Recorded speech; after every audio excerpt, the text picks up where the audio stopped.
welcome to Upstage Downstage, with him, Richard Platt, seated in the upper circle. And him, Stephen Rees, typically seated in the cheap seat. This is the Theatre Podcast, where we discuss productions we've seen, Things we've liked, and may not have liked, giving our complete unprofessional and non-biased opinions. So grab a brew, Take a seat, and let's raise that curtain.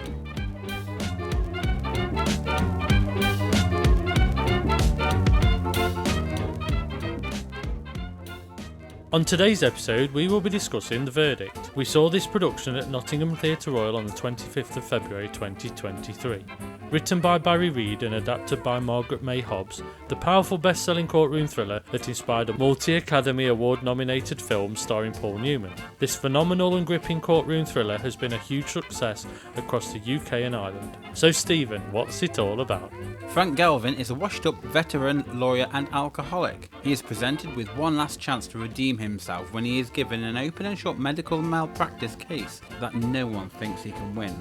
Up against the unforgiving medical establishment, he courageously refuses an out-of-court settlement, believing it is negligence that has condemned a young mother. Smelling a cover-up, he instead takes the case and the entire legal system to court. But first, our post-show opinion! A gripping courtroom drama. A well-judged courtroom drama. So with all that said, let's Set the scene! Richard, we're ready for another episode. Are we? I want to know what your verdict is.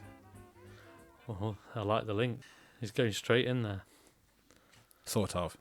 Okay, so we're setting the scene, or you are, whilst I drink my coffee. Oh, get you. Describe the set for us. Okay, well, at first we walked into Nottingham Theatre Royal and there was...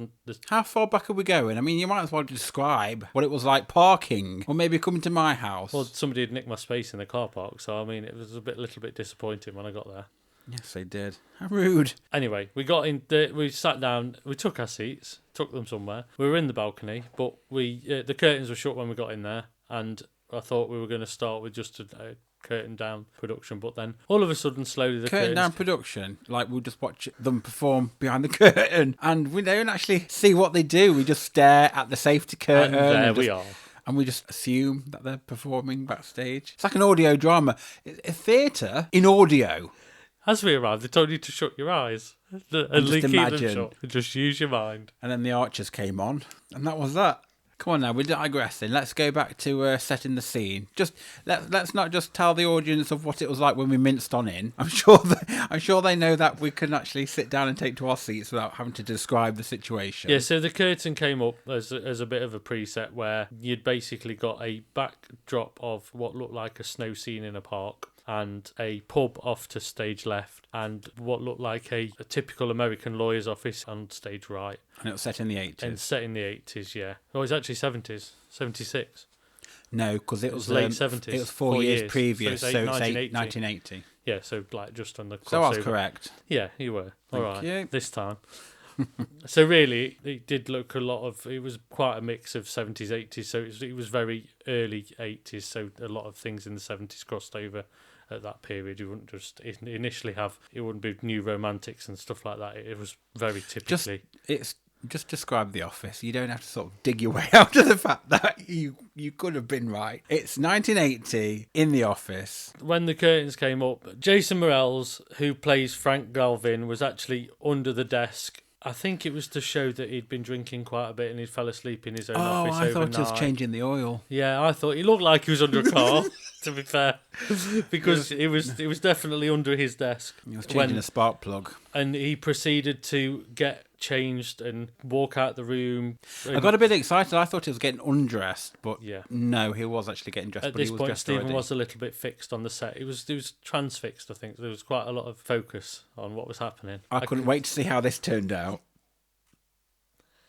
So yeah, he was basically on stage from the minute the production began. This is while we were at least 5 minutes it was a good 5 minutes beforehand. He was moving about. Yeah, so moving about, milling about, and then there wasn't rolling really about. He did roll about, wiggling about. Yeah, this production started when the house lights went down, and all that happened was the lighting focus went onto that side of stage, really. Throughout the play, the first act moved about through different scenes. Yeah, It then went to Meehan's bar, and then it went to a hospital ward, and then a boardroom. Well, it went to different locations throughout the production because I suppose Pretty much, but on stage yeah. it was the bar. The first half was almost setting up for the courtroom that we saw in the second half. So Yeah. it was setting up the storyline to build up to that courtroom affair, really. It was collecting all the evidence and Yeah. setting up the characters and It was the simply reason done for what by they were going to do. sort of dropping in a flat that basically had the back of, say, a boardroom, or they just changed the lighting to just focus on one chair to make it look like the actual hospital ward, because And use sound, they sound used sound effects. effects as well to do that as well. And then they just literally changed the lighting state from one side of the stage to the other for the bar scene. So the bar was a typical American Irish bar where it was the hub of the area. People would go into that as their part of the end of the days, the working days all the time. So that's what it was showing. So little brief snippets of each scene, and then, as we said, in the second act, it was full-on courtroom. Yeah. There was one little momentary drop-down tab, which was a hospital cafe or something Yeah. like that. Yeah, there was. That was just one little brief scene. That but was just to advance the story in the second half, wasn't it? Really? Yeah, for characters that weren't in Yeah. the courtroom. Yeah, and I suppose the main focus on this first half was the lawyer's Office in the office. The lawyer's office, really, in the sense of you had a lot of the characters enter through that door to meet some of the people that you'd see later on throughout the production, really. Yes, his old law firm partner, Yeah, and the also bishop, and the woman, the old lady that was the grandma plaintiff, of wasn't the, she? Yeah, she was the plaintiff. Yeah. Yeah, definitely. It was very simply two flats that made that office. It was quite elaborately made. You could just see the it choice breached bits of the second level, floor. Yeah, which I thought was quite interesting Yeah, how they it did was. that, because normally you would probably just stop at that room. Yeah. But I think they probably did that in a way to utilise the space for any other theatres. and I suppose it was to show that a lot of these part of the offices office were part blocks. of a lot more of a bigger office space than just that one place. Really. Yeah, and it worked because Yeah. it certainly made it interesting, because even on the floor of the second level, even though it was cut away, there was just a newspaper and a telephone which was just on the floor. And even above the bar, there was windows out into the outside world. So you got this sort of idea that there was other world out there, really, a little bit. And I think most attention had been spent on the office set as a whole. I think so, yes. With it looking aged, it looked well used. It looked like it had been there a while. And I think that's important for something like this, where it looked tired, but tired in the right way. It looked like it was meant to have been lived in almost, because that was his life. And incidentally, the colours that they used was very much plain and dark and dingy and murky, as with the courtroom later definitely. on. I don't think there was anything too flash or bright or anything snazzy or anything like that. These were set pieces, and you knew exactly where you were in each scene, really. I think that was key to this. It definitely depicted the late 70s then, Richard, and 1980s. Yeah. I felt that the actual office could have been a little bit better had it been turned slightly inwards. Yes. So it was more of an angle rather than it being I like know an what you L mean. shape on the stage. Yeah, because the entrances were all very to one side and not towards the audience. It was across. Yeah, it could have been angled in slightly more. Yeah. So that's the staging. Let's talk about the directing now.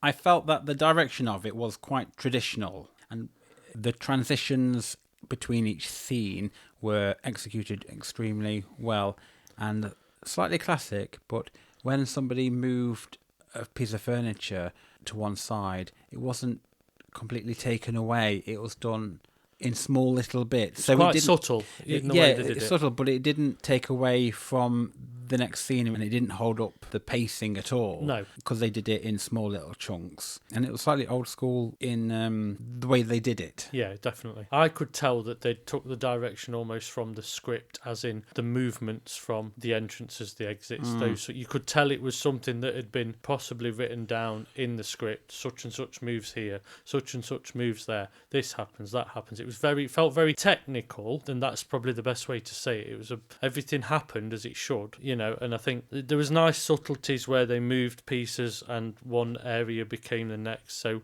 one of the bar tables would become a table that was used in a dinner restaurant scene, but it was moved away from that area. But then it was simply put back, and you wouldn't have known that was moved really. Yes, and even the case of the soup, whilst he was eating the soup in the restaurant, the table and chairs got moved to one side, so it joined the bar area, and the soup ended up being moved slightly on the table, but it could equally have been somebody else as a customer eating there, and so the barman cleared that away bit by bit and moved it on to the bar. However, nothing was taken off straight away. It was always moved around little by little, so they was always able to do something in the next scene with it. Yeah, so they weren't bringing out any more props. I'd also say this production, it doesn't suffer at the hands of awkward blocking either. No. Whenever the characters spoke, they did it with conviction and intention. Yeah. They didn't just pace around and move from one corner of the room to the other just to say a line and then back again. Yeah, exactly. It was very natural. And there was no moments where they acted to the audience. I felt that they only acted there were some bits. Yeah, but I think that was more when it was almost like there was meant to be an audience or a jury. Well, that's when the audience became the jury in the second act. That's when it happened. But they didn't break it until that point, and I think that was quite good, because you can, certain dramas or things, they can easily play up to the audience, and I don't think there was a lot of that. It was done in the right way. I think a lot of it was done in the right way with all the best intentions it came to the directing of it, and also I'd say with the writing of it. To use the audience in such a way is using it and knowing when to use it, and how often to use it. And that's key, because you don't want to keep egging it, do you? No, of course not. No, and that's the key point of this, really, I think. But you could tell that there was, like you said earlier, the traditional element to this. It did feel very similar to a sort of 90s style of performance, probably 80s style of performance, really. It felt in that era, in the type of production it was, you could tell that it was almost done without the technical ability of what we can do now, or say the staging options that we can do now, because a lot of things had been, like moving sets and things like that, have been developed since this type of production. So it's not evolved with the times. It feels very of its time and time period in the traditional Absolutely, methods, and I think that's down to the length of the scenes and the blocking of the scenes and how they are structured. Yeah, definitely. I think. Because as you say, if this was a new piece, then you'd have quite small scenes and everyone will be going in and out of scene. Like, I suppose we can look back at Red Ellen. Yeah. We can look back at The Beekeeper of Aleppo. Definitely. Very small, succinct scenes, but the transitions were so quick that exactly. it moved those stories along. Whereas this one was very static, very structured, very specific, and I dare say within the writing it was very detailed heavy. And this is where I'm going with how it's written in the script. There'd be like a lot of blackouts written in the scripts, and a lot of things where it's like blackout here, change set, blackout there, change set, bring lights back up, and that's how a lot of old scripts were written, that maybe there's a lot of time that you can shorten with that. Oh, definitely. You know, I've seen productions, it's like just another one to mention, I saw Tommy, that was done by a company, and that was a musical that was fast paced, but they made it even faster by all the scene changes happening in front of you, by the whole cast moving the whole set round while you were watching it. And it's those things that have maybe updated some productions, whereas this has stayed very much, feels like it's not progressed. It's, you know, and whether that's a stylistic choice, the verdict's out on that one. The verdict is out on that one. I don't know, but like I said to you, and I think you kind of agreed at the time, it does come across a slight amateurish in style. Yeah.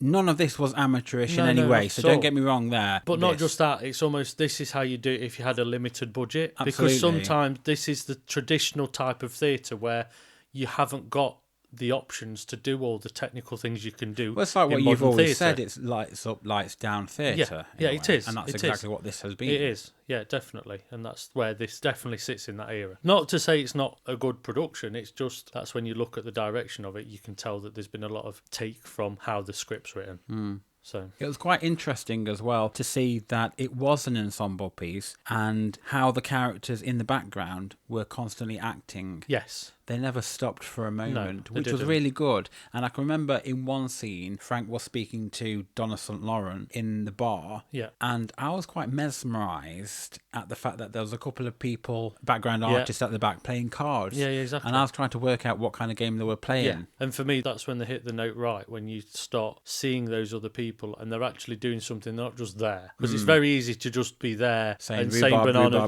bananas, but it doesn't work if you're actually in the moment and actually filling those spaces. Do you know what? I think we ought to be background artists, because we can go around and go upstage, downstage, upstage, downstage.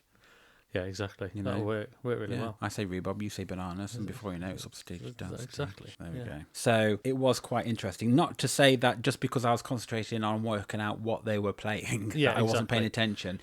I think it's because this is dialogue heavy that there's not a great deal of action. There's not a great deal of movement. There isn't. Because it's word heavy, you listen to it, and you can listen to it like an audio drama. Perhaps they probably should have closed the curtains. And in a way, I mean, listened to personally, I don't know. Well, you nodded off, to be fair. Yeah, that was almost. probably because I had a heavy night the night before. But I think it's not just that. I think I'd be interested to see what would happen if you did this as a bare stage production, because I still think the words would hold it up with minimal props and minimal tables and chairs. The thing is with that, it'd be interesting to see how they did it. That's all I'm saying. I think a lot of people would probably fall asleep. Maybe. Because you need to be visually stimulated. Yeah. If it was just done as an audio drama, you've got time to pause it or whatever. But if you're sat in a theatre and it's just bare stage and they're improvising with nothing else, I just have a feeling it will be extremely difficult. Yeah, exactly. But thankfully, we're not discussing that. There's one thing I would like to question at this point is what? The backdrop that was used behind the actual pub scene. Choices. Yeah, there was a lot of choices, as in, it was quite confusing to me because it is the scene of an outdoor, like, Central Park style park with snow and trees and streetlights that are on because the streetlights are lit, but it felt a little bit off, as in there was no side of the bar to put a window there to look outside. It was just the edge of the bar, and the tables and chairs were right up next to the actual image of the outside world, and it just felt a little bit confusing to me. I can see why they needed it behind maybe the office window. Yeah. When you open the window you'd see the scene through it, but it just looked a little bit off. I kind of agree. I think had they have joined up the office set with the bar set, just by another simple... Just another flat with a window in it or something. Another flat with a door and a window, then that background would have been fine. Yeah, it's like it's but missing they a whole just didn't flat have the budget with to the do bar another... entrance door, isn't it? Like the stained glass bar door or something that would have made it feel more complete. I think that would have, worked. Yes, and to well. fill in a little gap, there was a table and chair. Yeah. Sat bang in the middle. And when he entered the bar, he just walked out from behind the flat. I mean, the only thing I say, maybe they did have that flat and maybe it wouldn't fit on the stage. However, it could have, I don't know. I don't know. It's quite spacious in the theatre. I don't know. Probably got woodworm or something. I don't know, but yeah, I understand it. It was a slight odd one, but it never really affected me as it probably affected you. It didn't affect it. I suppose I think you might have been triggered. I think I was just triggered because it was a little it just confused it. It confused your fragile little mind. You got triggered and you just fell asleep. Yeah, not for long though. I still heard the production. My eyes might have wandered, No, because everyone started laughing and you started joining in and that woke you up. I don't even think you understood the joke. You were just laughing as in, yeah. I'm awake. The second half was a bit more spicy. Yes, I agree. It picked up the energy, and because it was set in the one courtroom, that I guess in a way you were waiting for that moment. You were waiting to get into the nitty-gritty of the courtroom drama, because at the end of the day, I think a lot of people do like the arguments, the back and forth, the who did what, and the drama behind and the it, debating and the questioning of people. We're quite an inquisitive species, and we do want to know and it's get the to the bottom popcorn of moment things. of watching the fight happen. Almost, it's like it is in a way. It's that.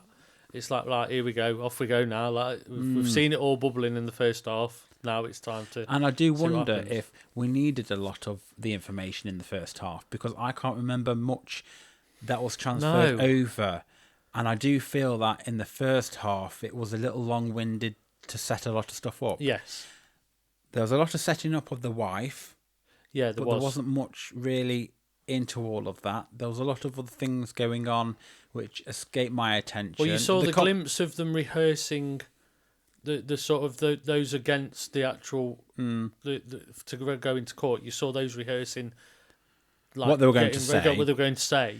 That's valid. That I was get valid, that because that's the defence, isn't exactly. it? Is it the defence team? Yeah, it is the defence. Yeah, Plantive and the defence. Yeah, defence. Yeah, okay, definitely. I thought that was a good touch to sort and of show the balance. Yeah. You know, I tell you what really got me was when Mrs. McDade entered the office to see Frank. Yeah, Galvin, and she had one line which really got to me. He just refused the $300,000 settlement because he was going to take as a this to distraction, court. basically. Yeah. Yeah, because he knew he wanted to do it. And she turned around and just pleaded with him because she was really angry, and she slapped him and she said, and I quote, "I don't want revenge, I just want to pay my bills."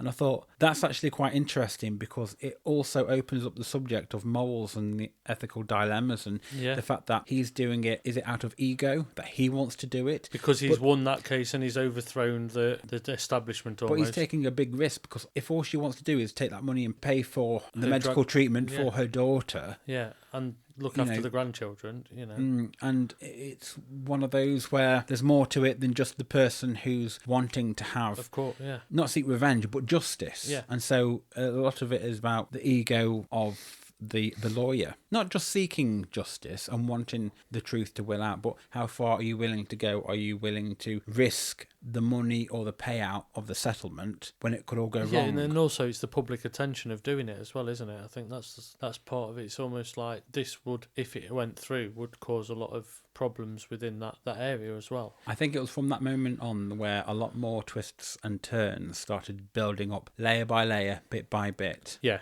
There were. But I think, when you move to the second half, you almost realise, I suppose, because there were so many scenes in the first half, that maybe slowed it down for keeping people's attention. Because there was a little bit of a delay between each scene. So it was, when you got the courtroom scene, it did feel like a pressure cooker. And, do you mean when they adjourned? Yeah, but it was less time periods. Because you skipped time periods, but you still felt quite intense in one room.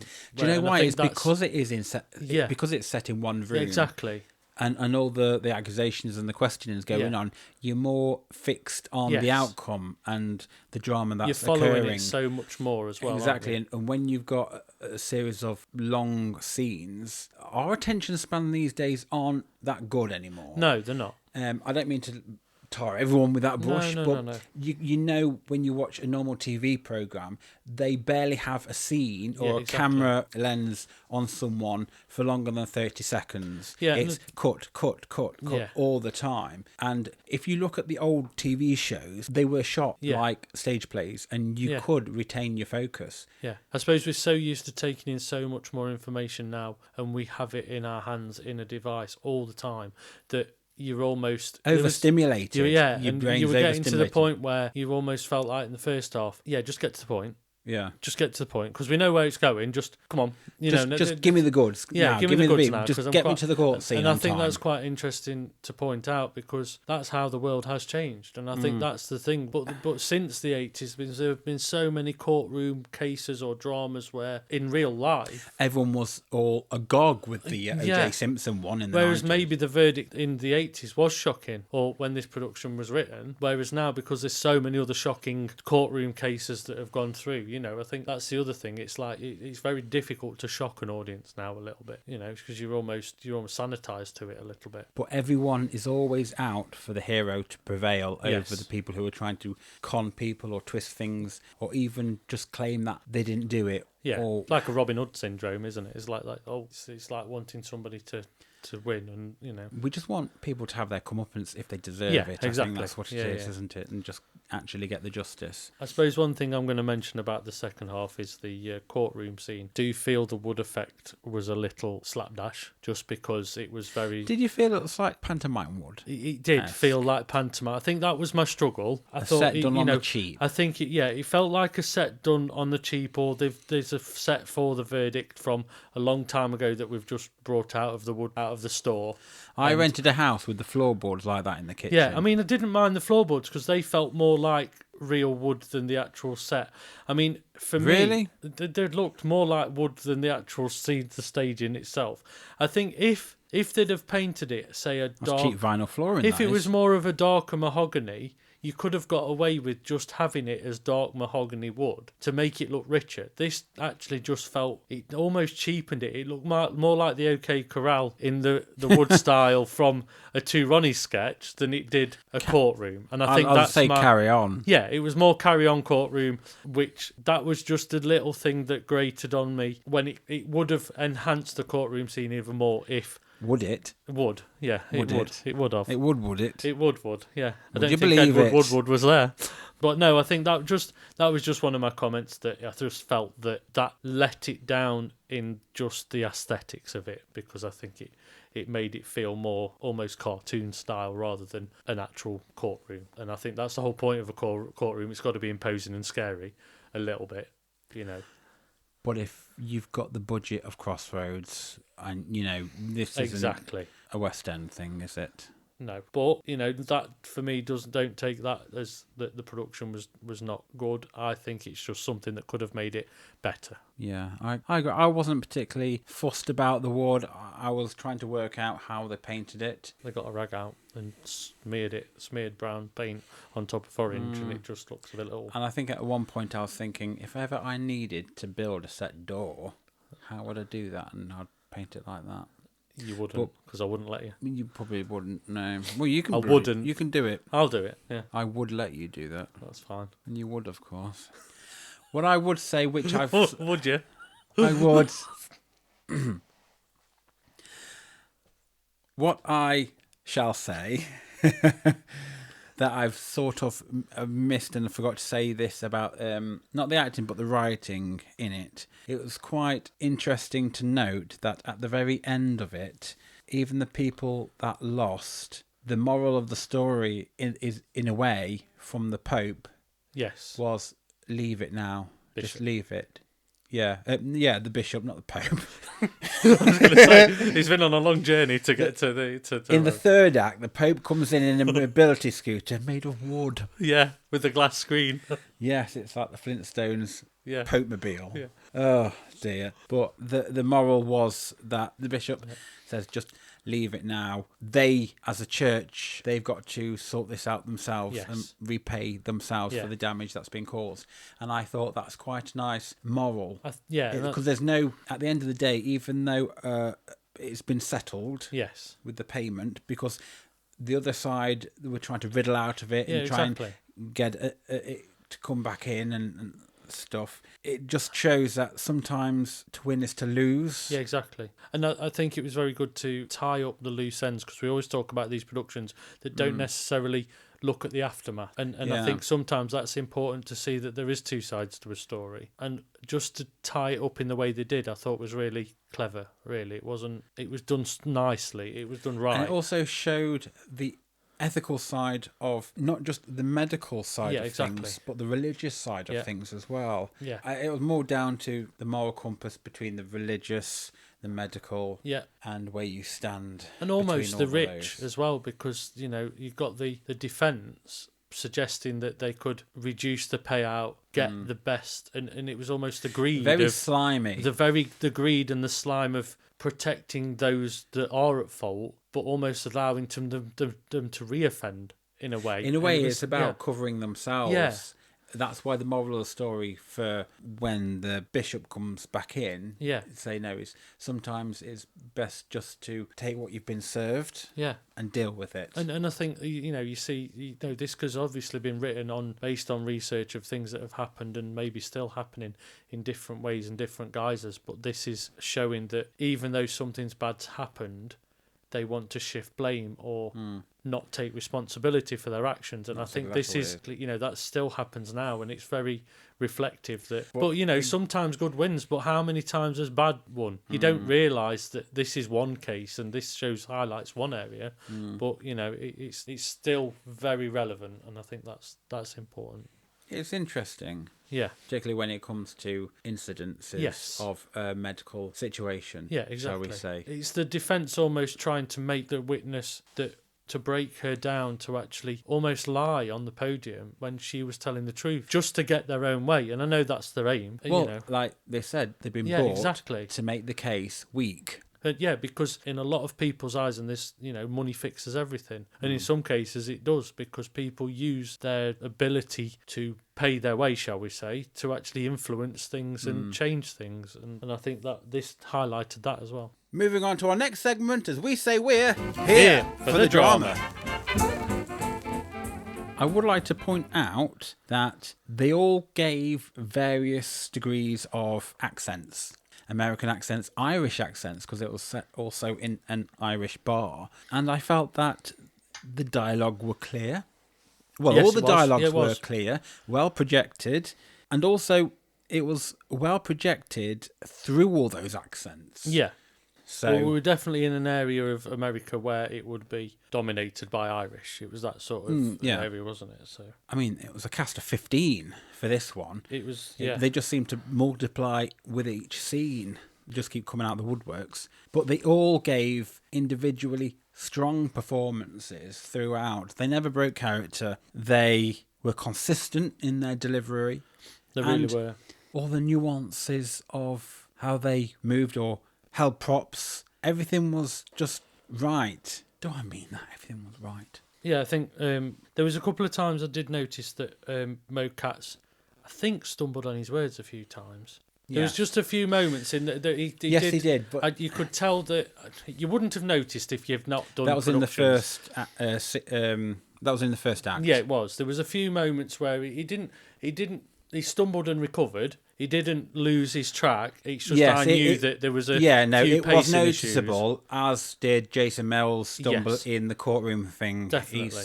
You just started with the wrong word. Yeah, they were subtle. He got, they got back on the track and it was fine. But I think, but in nature, I mean, look how we're conversing now. Exactly. It's a struggle. Yeah, definitely. Yeah, definitely. I mean, I suppose it was just, and there was a few times where where Vincent's volume dropped a little, because I think the microphones were across the front of the stage, and I think there was just some times when he didn't maybe project as much as others, so some of the dialogue was maybe lost at that point. Not much, but it was a little bit more noticeable from him, because most people did throw their voices very well. Yes, I would say where we were in the upper circle, I could hear everything. However, there were moments, I must agree there, that certain aspects did drop, and the guy playing the barman, his dropped, simply because we were sat on one side of the dress circle that we could barely see the bar anyway. Yeah. So if all you've got is the audio over the vocals, then, it can be a little bit difficult. I think what wouldn't have helped the barman as well is because when he's behind the bar, he's further away from the microphones that are only at the front. There's 4 pickup mics at the front, so he was restricted to where he would have to project quite a lot, where it could almost sound like shouting. So it was getting the fine balance, I think, as well for him. That's why that wouldn't have helped from that perspective as well. They could put microphones in the pumps. Yeah, they could, yeah. You could be pulling a pint and speaking into the microphone. So they pull into the neck, a bit like karaoke. Oh, I think that'd be quite fun. Yeah. Do we have anything else to say on the acting? Any shout-outs?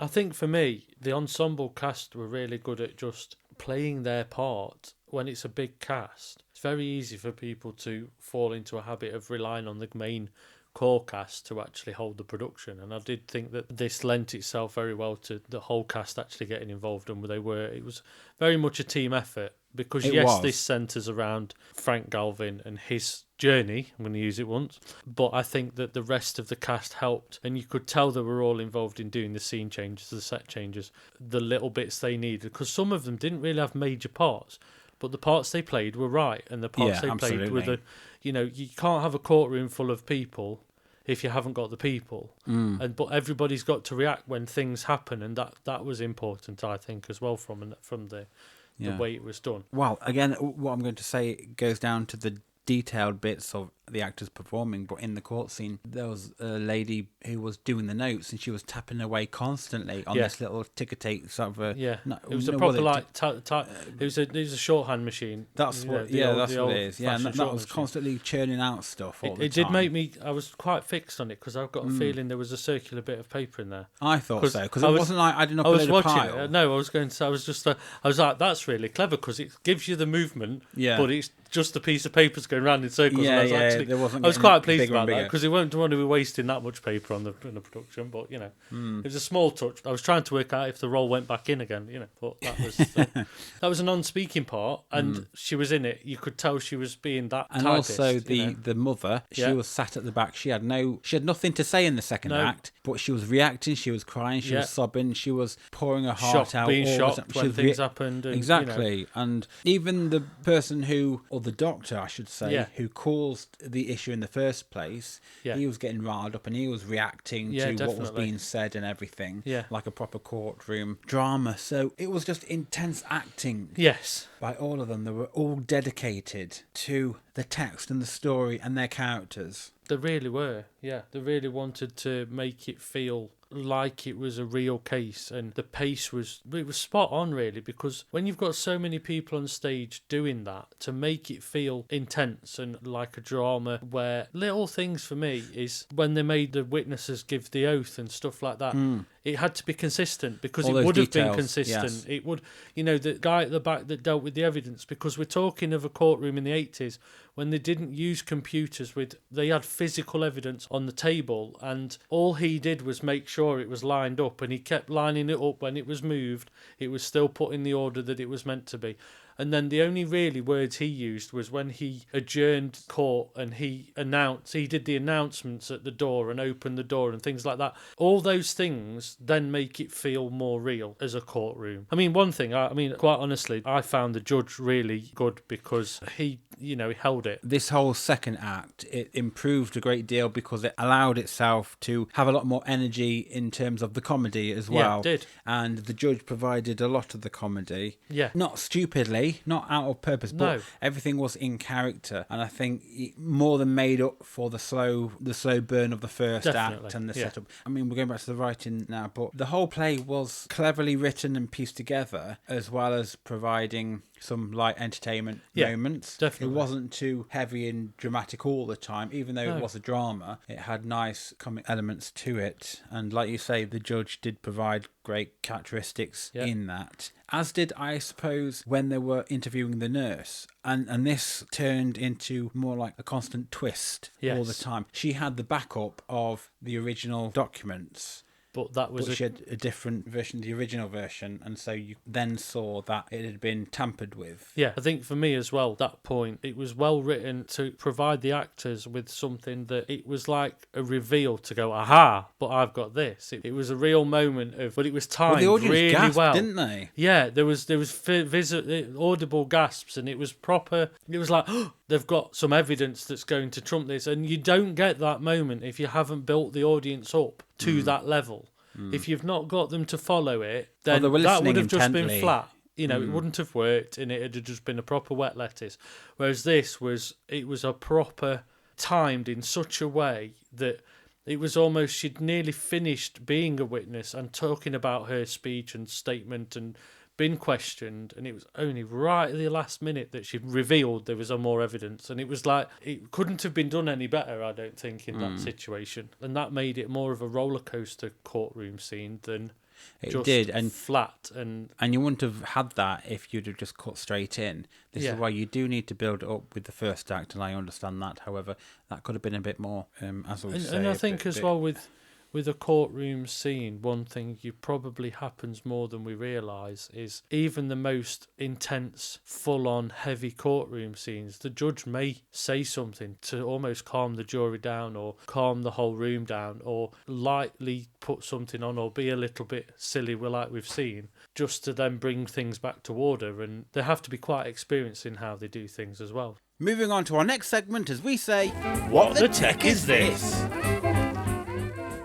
Technical aspects of this production, they used a variety of sound effects. That being whenever Frank was near the window or looked out of it or opened the window, you heard the outside scenes, and then the subtle changes in the tone of the audio when he closed the window. Yeah. So you knew there was a lot of road noise, and then when he shut the window, he silenced it, which was quite nice. And the intercom.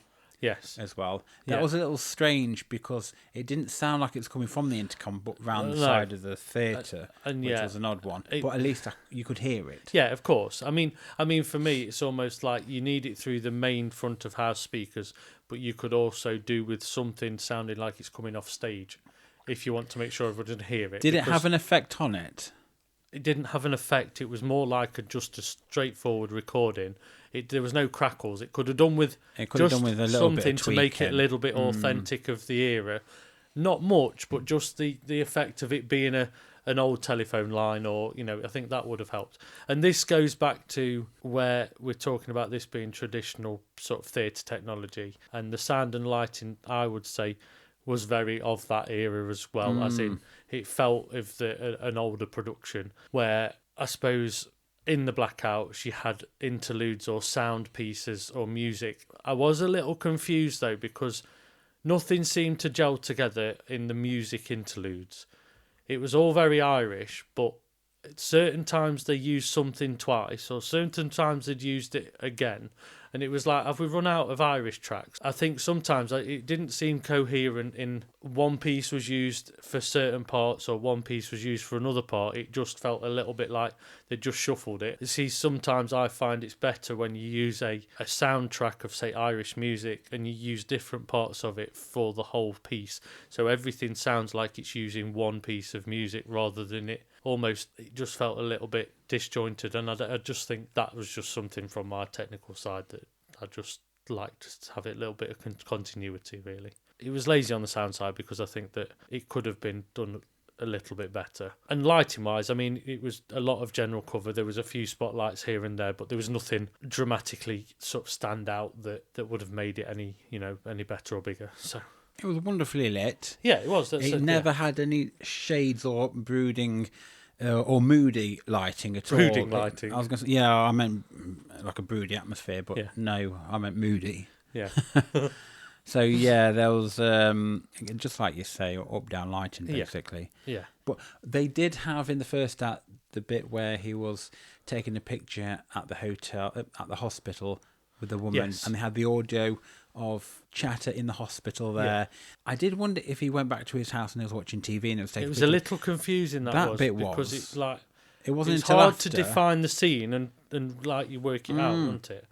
Yeah, because I was wondering why is he taking a picture of the TV? So he was taking a picture of the TV. I thought, and then it looked like a remote control for the TV. Yeah, it did because he was stood with his hand open. And so I just thought he's going to change channel and why are we seeing this bit? Yeah. And then it wasn't until like the second scene or something where it was discovered that he wasn't watching a documentary on the hospital. He was actually at the hospital or something. Yeah, and he was waving the Polaroid to show Mo Katz, I think it was, to show them the picture of the person in the hospital. Yeah. And it was, it was only until that point that we realised that's what he was at the hospital, yeah. But overall, I mean, it worked with the production it was, and I think there's nothing, dramatically stand out, shall we say. Also, although this isn't technical, I have nowhere to put this, they put a plant in, not a typical plant, they planted an actor in the front row of the audience to use as the main speaker of the jury. It wasn't a cactus in the front. No, it wasn't a cactus. No, definitely wasn't. No. And that was quite interesting. It's good in a way that they used it to be immersive with bringing the audience, because not only were they at this point in the second act talking to us as we were the jury, I got that, but using someone at the front row to speak on our behalf, I thought that was quite inventive. But also the new evidence was passed to that lady for her to check, which then brought the audience closer, because it was like, this is the new evidence that's been brought forward and we're going to pass it to you now. And it did feel like it was done in the right way. It wasn't overdone. I mean, I don't mean like it was inventive in terms of it's the very first time that's ever happened. Not at all. I just mean it was very exciting to know that we'd become part of something. Yeah, definitely. You felt like the jury rather than... Yes. Just waiting for Judge Judy to turn up and finish it off. And now it's time for our Rewind Rewatch. What would you see again then, Richard? personally, the whole courtroom scene, I was, exactly. That's exactly what I was going to say. The whole of Act 2. The whole of Act 2 straight away. I mean, you'd still need to see the start, the first half, but for me, the most focus and the bit where I was leaning forward was the courtroom scene. I wanted to. Well, the first act you were nodding off, but yeah. Well, yeah, but I think that was external factors that might have done that. However, a poke and a prod later, you woke up. The second half, the courtroom, the intensity of it, I thought that was really good and it's memorable. I still remember it now. The second half we moved seats, so we were a bit closer to the action as well. The first half we had a row of young family behind us. We really did, kicking and moving and taking the. I'm sure they were in sleeping bags. That's what it sounded like. They were playing with the zippers all the time, trying to get them up and off and whatever they were doing. It was so noisy. I'm all for children going to theatre. I do think this was the wrong type of theatre for them to sit in and take note of because... You're very judgmental. Well, I am, but I do feel that... I agree with you. Yeah. I just feel that there was nothing exciting for children in this. I think unless you understood the... They'd have been best off at the booster seats at the front. Yeah, exactly. Far from me as possible. Yeah. There was a few rustle packets and dropped phones at certain points because it was quite quiet. Oh, they took the jacket off. It must have been a puffer jacket that sounded like a sleeping bag. And you heard the phone dropping down. But it crashed straight onto the blooming floor. I suppose because this production was quite... I wouldn't say it was quiet. It was just... It's got its quiet moments. Almost... There was a lot of dialogue. You could hear a pin drop. It was that sort of production. We could hear a phone drop. Yeah, and we've heard a few... crisp packets rustled and sweet packets rustled and Well, you bought the chocolates. It was the second half when we were fixed on the stage, I wasn't fixed on the stage. You just want us on the stage to say upstage, downstage. I do, yeah.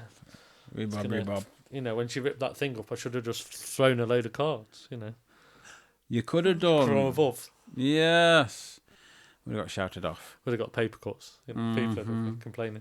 So there we are. Moving on to our final segment, as we say, Call this a show? Richard, can you give me your scores, please, for The Verdict? On a scale of 1 to 10, with 10 being a positive verdict and 1 being in contempt of court. What's it going to be? I'm going to give this a 7 out of 10 because I feel that it was a strong performance. I just think the pace in the first half may have just slowed it down a bit, but I did enjoy it. I'd say this is a 6 from me. It was gripping in the second half. It was a little slow on the upstart, and it wasn't quite there, but it was a good, solid piece of drama. Yeah. The acting, like you say, it was, well, like I've said as well, the acting was superb, it was strong. The writing, it was intelligent, it was good. It just lacked a little bit more dynamic pacing for me. But a solid, nice round 6. Yeah, I get that. So, what sound effect will you be choosing from the following? A complete train wreck? Tumbleweed? An audible shrug of the shoulders? A slow clap? A pleasant applause? Or a standing ovation? What will it be? I'll give this a pleasant applause.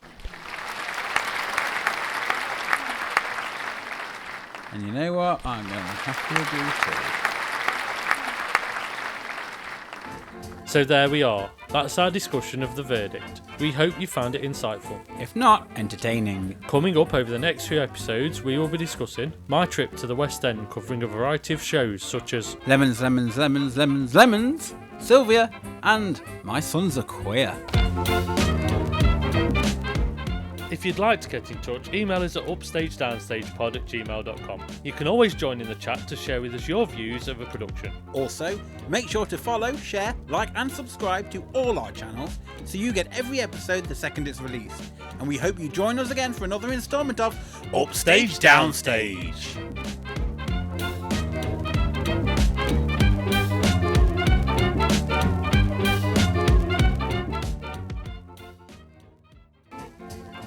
When the curtains came up, Jason was actually... No, not them curtains again. Well, be here all day with them curtains. I'm parting the curtains, what can I say? Parting the curtains? What are you going to do after you've parted the curtains? I'm just gonna have to look. I'm having a sip of coffee. This is just ridiculous now. Parting the curtains. Anyway. parting ways with me in a minute.